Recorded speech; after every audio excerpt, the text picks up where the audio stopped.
देखिए कक्षा 9th के बच्चों को गणित पढ़ाया जा रहा था, तो जो 1C प्रश्नावली ख़त्म हो गया था तो 1D प्रश्नावली है, ठीक ना। प्रश्नावली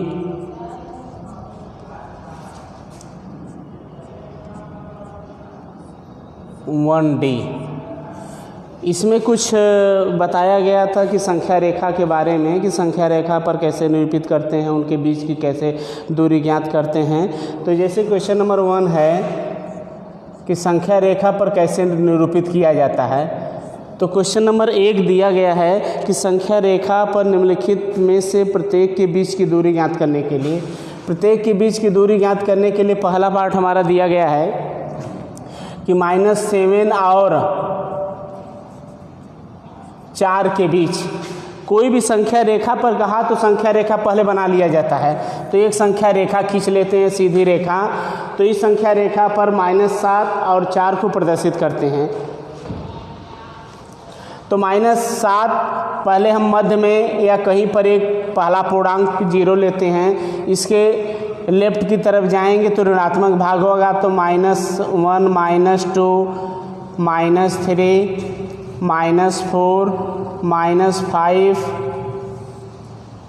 -6 और -7 तक प्रदर्शित कर लेंगे, ठीक। और इसके बाद ये +4 है तो 0 के बाद धनात्मक संख्या +4 तक प्रदर्शित करेंगे, 1 2 3 और 4 इतना प्रदर्शित कर देंगे। और इसके बीच में देख लेंगे कि इनके और इनके बीच में कितनी संख्या है।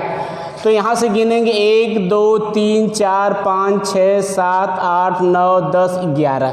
तो हम लिखेंगे अतः -7 और 4 के बीच की संख्या बराबर, यहाँ गिना गया है ना, -7 और 4 को संख्या रेखा पर हम दर्शा दिए हैं। इनके बीच की दूरी ज्ञात करने के लिए प्रत्येक भाग को काउंट कर लेंगे -7 से लेकर के 4 तक। तो एक भाग यहाँ हुआ, 2 भाग 3 4 5 6 7 8 9 10 11। तो इनके बीच की दूरी 11 मान लिया जाएगा, ठीक ना। नहीं तो -7 और प्लस इनके बीच में यह जोड़ा जाएगा 4। तो हमेशा बीच की दूरी ज्ञात करने के लिए जो मान आता है ये ऋणात्मक रखा जाता है। वो क्या नाम, सॉरी, संख्या रेखा का नाम दिया है ना। संख्या रेखा पर दर्शाने के लिए हम क्या है, पहले संख्या रेखा पर दर्शा लीजिए और दर्शाने के बाद यहाँ -7 से लेकर के 4 के बीच की दूरी ज्ञात कर लीजिए, कितने भाग हुए। -7 और 4 के बीच में गिन लेना, 1 2 3 4 5 6 7 8 9 10 11। तो संख्या रेखा पर प्रदर्शित करने के बाद इनके बीच की दूरी लिख लीजिए, संख्या नहीं दूरी, बीच की दूरी, ठीक। अब इसी प्रकार क्वेश्चन दूसरा पार्ट है, तो दूसरे पार्ट को हम कैसे बताएंगे। देखिए जैसे पहला पार्ट बताया गया उसी तरह पार्ट 2 है, ठीक। पार्ट 2 में दिया गया है -7 और mod -7 के बीच की दूरी ज्ञात करना। सबसे पहले mod को हटाया जाता है। mod को हटाने के लिए हम या लिख सकते हैं -7, यहाँ से तो mod हट गया है। और जब mod में कोई संख्या धनात्मक या ऋणात्मक रहती है तो mod के बाहर आती है तो चिन्ह धनात्मक बन जाता है। धनात्मक रहेगा तो धनात्मक बनेगा, ऋणात्मक रहेगा तब भी वो क्या बन जाएगा, धनात्मक बन जाएगा। इसलिए mod 7 का मान हमेशा क्या होता है, 7 के बराबर होता है।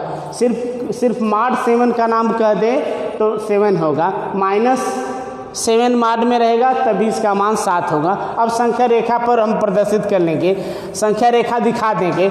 तो -7 और 7 के बीच की दूरी चेक करेंगे हम।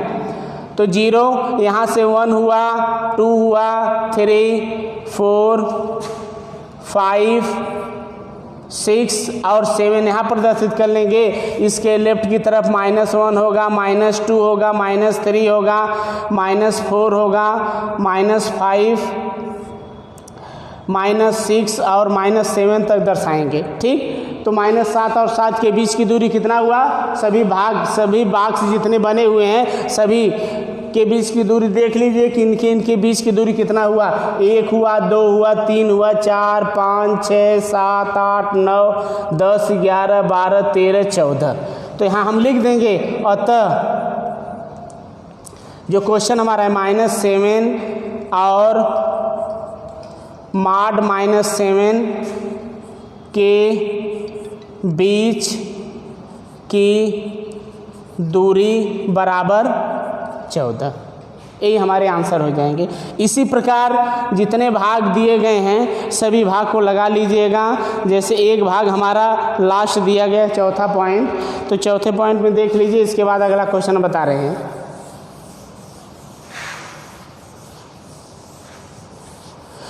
क्वेश्चन नंबर 1 का चौथा पार्ट देखिए।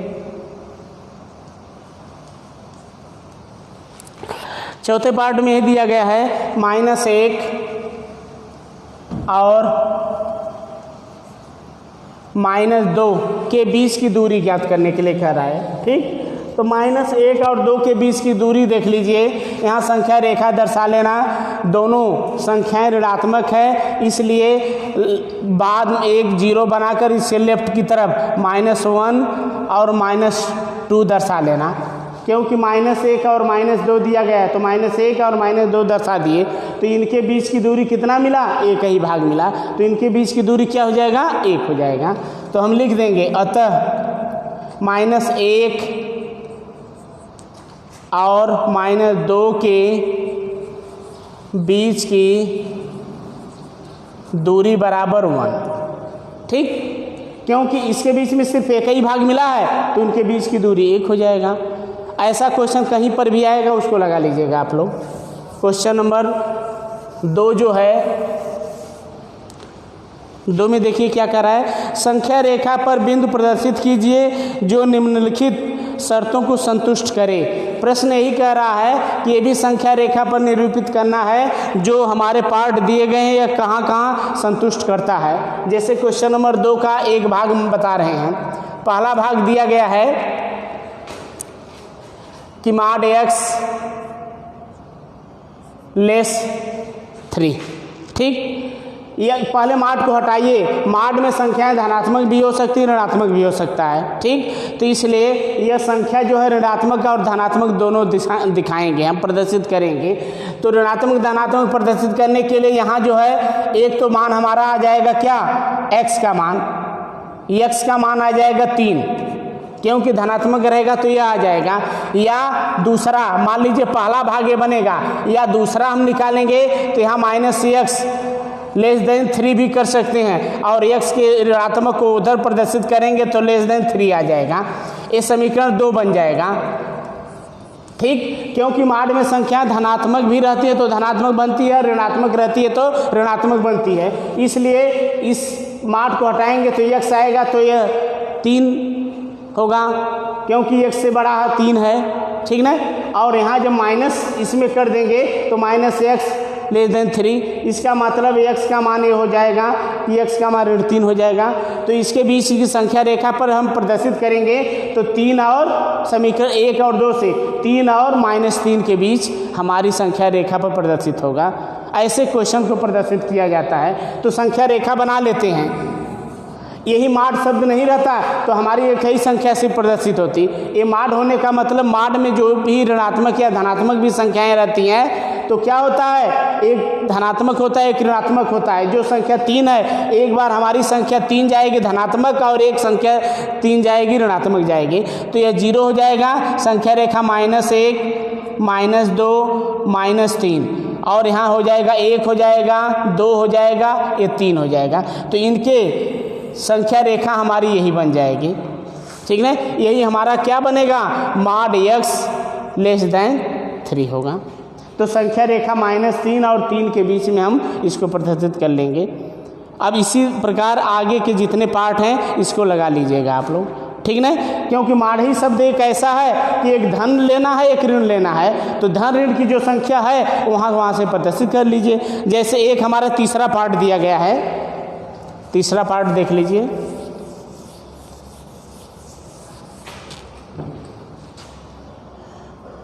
ये तीसरा पार्ट है mod x अपान 2 इक्वल टू 6। ठीक, क्योंकि इसके बटे कुछ नहीं तो 1 लिखेंगे हम, 3 गुणा कर देंगे तो माड x, इसका गुणा करेंगे तो माड x इक्वल टू 12 आ जाएगा। इसी प्रकार क्वेश्चन नंबर 1 पार्ट जो बताया गया था उसी तरह ये भी होगा। एक भाग हमारा होगा या x इक्वल टू 12 होगा।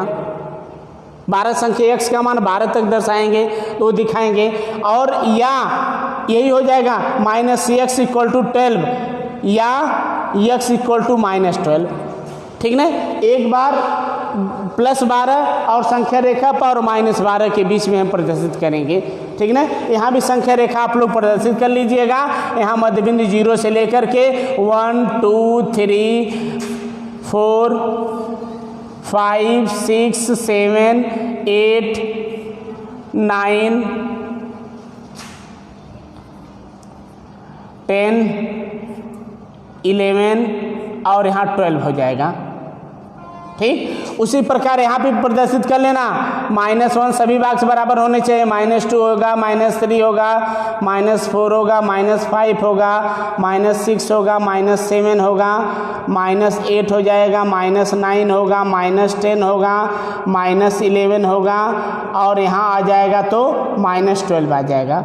ठीक ना, ये संख्या रेखा हमारी बन जाएगी। इसी को हम संख्या रेखा यहाँ से लेकर के यहाँ तक संख्या रेखा बनेगी। ठीक ना, इसी को हम लिखेंगे माड x बाई 2 इक्वल टू 6, यही संख्या रेखा बन जाएगा। क्वेश्चन नंबर 2 ये हो गया। अब क्वेश्चन नंबर 3 में आइए।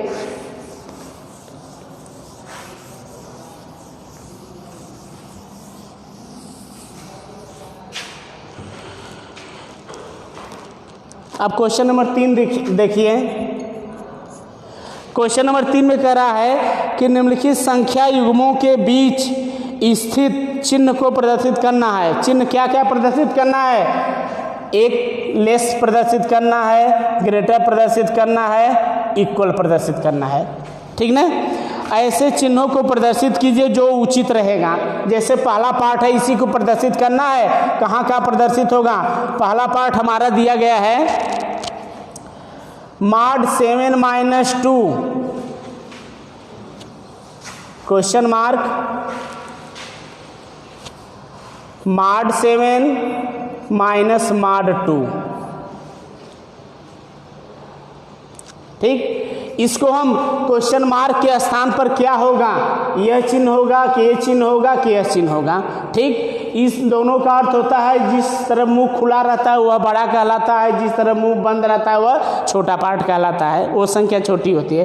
पहले इसको सरल कर लिया जाता है। माठ के अंदर 2 संख्या है तो एक संख्या बनाइए, इसके सामने प्लस यहाँ माइनस है तो हमारा मान आ जाएगा +5, क्योंकि 7 में से यह घटेगा तो 5 आएगा। क्वेश्चन मार्क यहाँ लगाएंगे। इसके बाद 7 का मान होता है हमारा क्या 7, माइनस चिन्ह को उतार लेंगे, माड 2 का मान होता है 2 हो जाएगा। अब इस माड 5 को हम माड से हटाएंगे तो क्या आएगा 5 आ जाएगा। इसके बाद क्वेश्चन मार्क लगाएंगे, इसमें से ये घटा देंगे तो क्या आएगा 5 आएगा। ठीक, ये भी धनात्मक संख्या, ये भी धनात्मक संख्या, दोनों संख्या इक्वल है तो इस प्रश्नवाचक चिन्ह पर क्या लगेगा, इक्वल का निशान लगेगा। तो यहाँ क्या हो जाएगा 5 = 5। ठीक ना, तो हम अतः लास्ट में लिख लेना इस क्वेश्चन को कि माड 7 - 2 इक्वल टू माड 7 और माइनस माड 2, यही इसके आंसर हो जाएंगे। इसी तरह जितने पार्ट दिए गए हैं उसमें लगा लीजिएगा आप लोग। ठीक ना, कि क्वेश्चन मार्क पर यह चिन्ह लगेगा कि यह चिन्ह लगेगा, ग्रेटर इक्वल या लेस कौन लगेगा।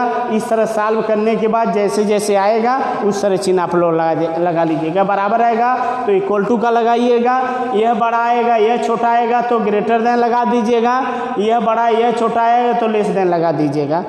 ठीक, ऐसे पार्ट को लगा लीजिएगा। अब अगला देखिए क्वेश्चन नंबर 4।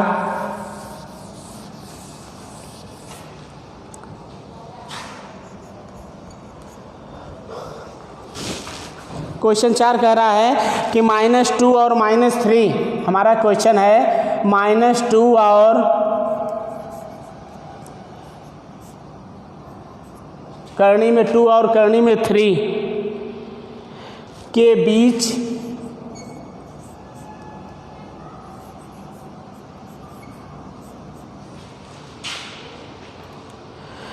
दो परिमेय संख्याएं लिखिए, दो अपरिमेय संख्याएं लिखिए,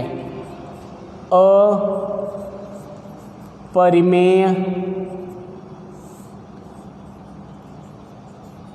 संख्याएं लिखिए। ठीक, इसका हल क्या है? -2 और -3 के बीच, क्योंकि -2 और -3 के बीच में कई परिमेय संख्याएं निकल सकती हैं। ठीक, क्योंकि -2 और नहीं, करणी में 2 और करणी में 3 के बीच की जो अपरिमेय संख्या होती है,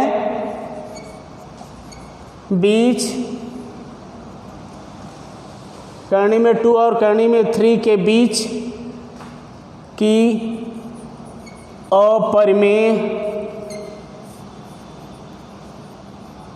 संख्या बराबर, देखिए इनके और इनके बीच में जैसे हम कोई संख्या 2 और 3 के बीच में जो रूप निकालते हैं तो 2.1 आता है, 2.2 आता है, 2.3 आता है, 2.4 आता है, 2.5 आता है। इसी तरह संख्या बढ़ती है, 2.7 आएगा, 2.8 आएगा, 2.9 आएगा, इसके बाद 3 आ जाएगा। ठीक, तो इनके बीच में यह आएगा 2.1 आएगा, 2.2 आएगा। ठीक ना, हमारे बीच में कितना आ रहा है? 1 आ रहा है, 2, 3, 4, 5, 6, 7, 8, 9 अपरिमेय संख्या आ रही। और इस क्वेश्चन में कितना पूछा है? इनके बीच की 2 अपरिमेय संख्या 2.1 और 2.2 है।